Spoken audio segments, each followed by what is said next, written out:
Welcome back to the Space Miata channel. It's been a cold winter. I haven't been really motivated to do very much, but now that everything's warming up, it's time to get this thing going again. So, let's get into the video. So the reason for the new fuel tank is that this one here is a gravity fed and the pump is in line. So now we're putting the fuel pump in the tank with a lower sump area and splash guards or baffles to keep the fuel inside of the tank at all times and with the pump. So that way it doesn't starve.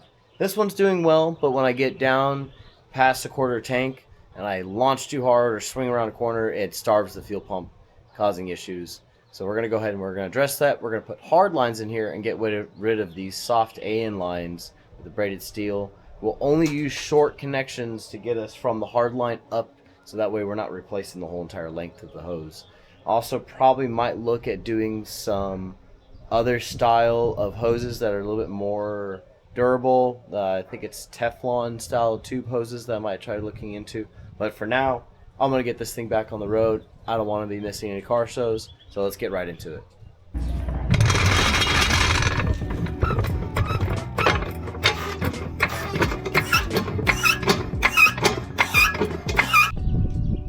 Alright, we have gotten the soft line removed off the bottom of the fuel regulator. It was leaking from some point down here on the soft hose. So now we're going to go ahead and we're going to leave our other line that's plumbed up from the regulator up to the fuel rail. We've taken off the rear one because we will have to modify that to adapt to the new hard line. This is the main feed line. So we're going to put this in a bucket. We're going to turn the pump on. We're going to empty the tank out, and then we might put that fuel into another vehicle or the welder. We'll figure out what we do with that. Then we'll come down here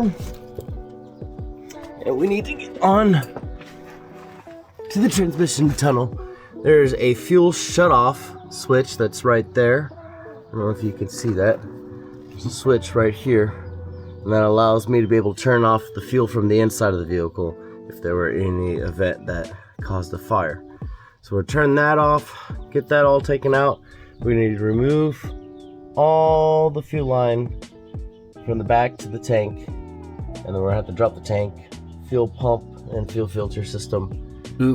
Emptied the tank. It's pretty simple. We're just gonna go ahead and turn it on, turn the fuel pump on, and just let it pump. It'll turn off there, and then the active pump is here, there.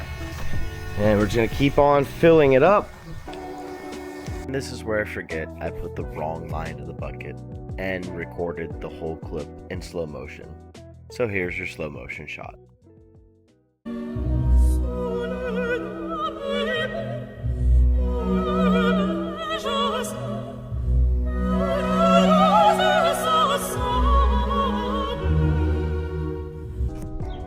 Alright, we get the fuel system all out.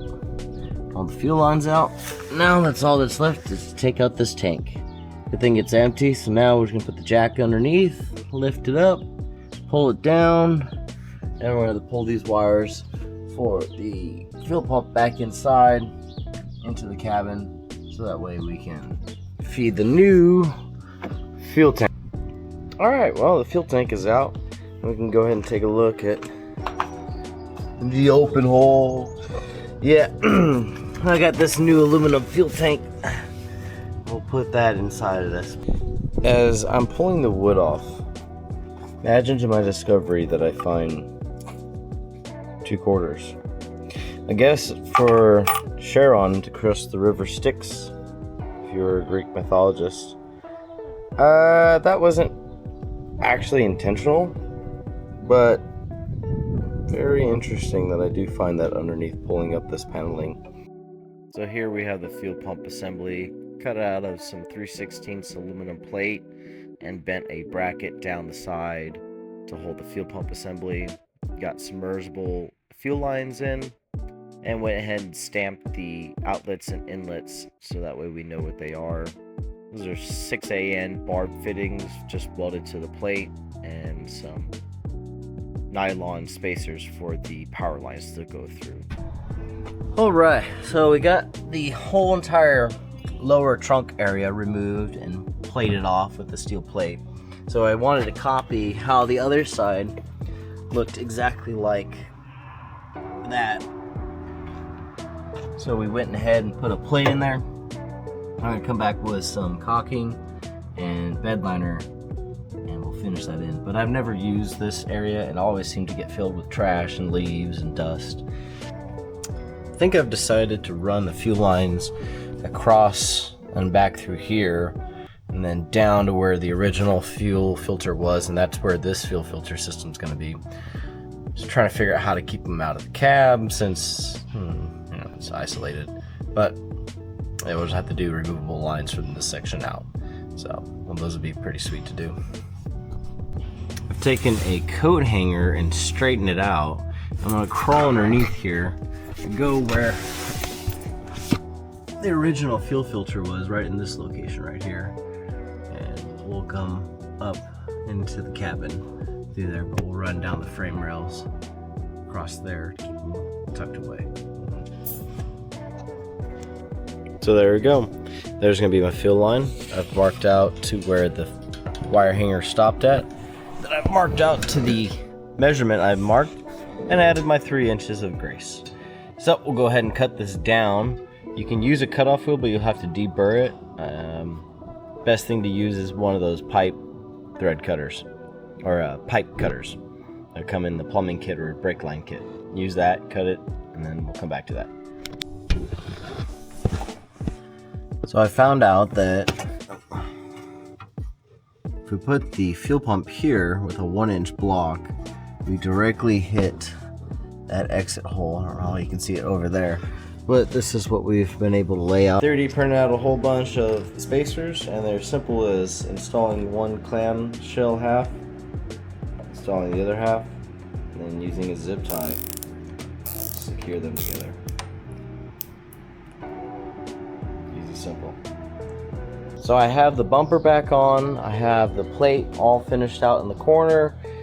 Now we're getting ready to go ahead. We filled the tank and we're going to test the system, but before that we got to make sure all the lines are tight. So what we'll do is take off the tire. As you can see through there, there's an aluminum plate back there. We'll take the tire off real quick. So here I have a 3/16 aluminum plate, and it is just put in with the 10mm nuts that went in the fender well to hold the mud guards. Now, just remove these 2 bolts, and we can have access to the fuel system. Now we'll put a wrench on here, tighten it up, make sure it's all set and good, and then we'll prime the system and see if there's any leaks. Alright, kind of a nerve-wracking moment priming the system, because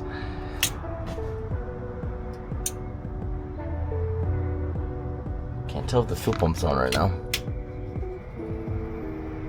That's the fan.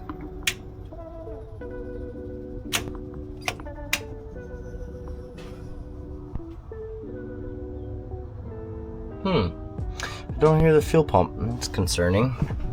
Let's see if we can.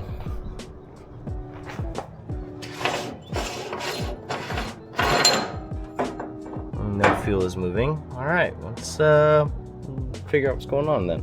Well, I have figured out why there's no power to the fuel pump. It would help if I had some grounding wires connected. As you can see right here, they're not connected. As in, the loop is not finished. Okay, so I need to revert those back to the original mounting point that they were at. It's pretty dark in here. Yeah, so I'm gonna get those plugged back in and then we can get this thing going. What do we think it will do now? Do you think it will turn on? There we go. All right. Check the back lines over there. So I'm not seeing any leaks anywhere. It's not humming too terribly bad. Let's take this lens off. It's not humming too terribly bad for the size of the pump it is. pretty quiet. There we go. So I'm gonna go ahead and adjust the regulator and then we'll try firing it up. All right, she started back up. Idling at about 13 AFR ratio. Still new rings, so it's just broken in still. We haven't done a full drive to the 500 miles yet, so the tune needs to be done a little bit. She's shaking like a but she's running. Let's get this wheel back on and get this car back on the road again.